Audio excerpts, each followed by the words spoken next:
Drama serial कलंदर में आज की एपिसोड में तनवीर थाने में होता है। वहाँ पर उसके पापा उसे मिलने के लिए आते हैं तो वो कहता है कि पापा जी मेरी ज़मानत का कुछ बना। उसके पापा कहते हैं बेटा कुछ नहीं बना, कोई सिरा नज़र ही नहीं आ रहा जिससे तुम्हारी ज़मानत हो, तुम्हारी बेगुनाही साबित हो। वो कहता है कि पापा जी मैं आपसे एक बात कहना चाहता हूँ। पापा कहते हैं क्या?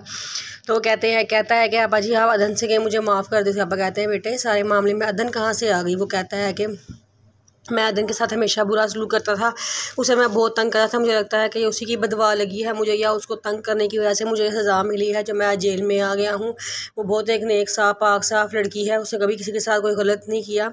मैं उस पर गलत नज़र रख कर बैठा हुआ था, लेकिन मैंने अब मुझे शर्मिंदा हूँ। मुझे अपनी ज़िंदगी में एहसास हो चुका है। मैं चाहता हूँ मुझे माफ़ कर दे। आप उससे जाके मेरी सिफारिश करें कि वो मुझे माफ़ कर दे। उसके पापा कहते हैं ठीक है मैं अदन से कहूँगा, वो तुम्हें ज़रूर माफ़ कर देगी। वो बड़ी अच्छी लड़की है, बड़े खुले दिल की मालिक है। अदन का देवर अदन को मोबाइल ला कर देता है और कहता है कि ये तब्रेज़ ने भिजवाया है, अब तुम्हें तो तब्रेज़ से बात करनी हो तो इसे फ़ोन कर लिया करना। वो कहती है कि मुझे तो फ़ोन मिलाना ही नहीं आता।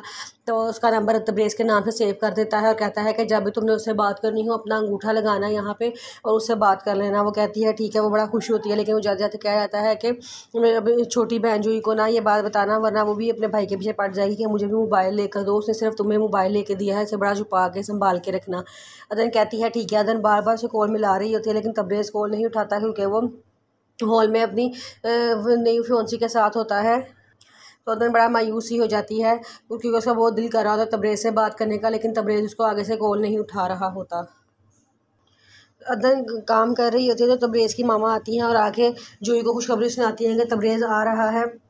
और वो अदन से कहती हैं कि अदन जल्दी करो, तब्रेज़ की पसंद के सारे खाने बना लो और अच्छे अच्छे खाने बनाना। ये ना हो खाने की वजह से इसका मूड ख़राब हो जाए। बड़े दिनों बाद मेरा बेटा घर वापस आ रहा है, मैं नहीं चाहती कि कोई बदमज़गी हो। ये कहती हैं। अदन बड़ा खुश हो जाती है, खड़ी हो जाती है, कहती है कि ठीक है मैं अभी खाने सारे बना देती हूँ। तो वो कहता है अदन कहती है कि लेकिन दिल में सोचती है कि उन्होंने मुझे क्यों नहीं बताया, उनको मुझे बताना चाहिए था, अचानक से आ रहे हैं, मैं कुछ तैयारी ही कर लेती। फिर उसके बाद अदन किचन में जाती है, सारा काम कर रही होती है, उसके साथ आ जाती हैं, कहती हैं कि सारे काम हो गए हैं। वो कहती है कि हाँ जी आंटी सारे खाने बन गए हैं। उसकी सास कहती हैं कि चलो चावल भी जो है ना दम पे चढ़ा दो और चावल पक्के रखना, इस बार पिछली बार भी तुम्हारे चावल कच्चे थे। कहती है जी ठीक है। फिर वो कहती हैं कि खीर भी बना ली है। वो कहती है हाँ जी खीर बना के मैंने फ्रिज में ठंडी होने भी रख दी है। तो वो कहती हैं चलो सही है। अब खाने सारे मज़े के बनाए हैं ना? वो कहती है कि हाँ जी हम इंशाल्लाह उनको ज़रूर पसंद आएंगे। तो कहती है चलो ठीक है। और जूही कहती है मामा अभी तक भाई पहुँचे क्यों नहीं है? तो उसकी मामा कहती हैं कि बेटा शहर से आना है, कोई करीब थोड़ी है, इतनी दूर का सफ़र है, टाइम तो लगेगा ना आने में।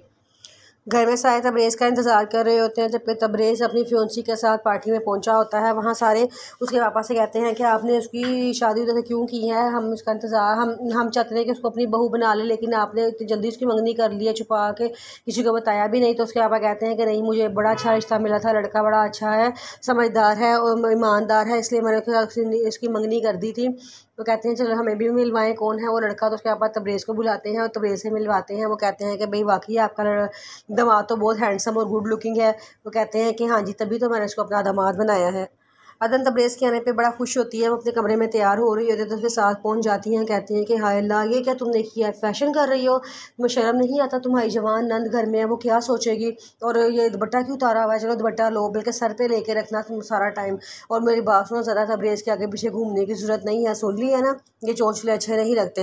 ये कह के उसे डांट के चली जाती है। अदन बेचारी आंखों में आंसू लिए उनकी बातें सुनती रहती है।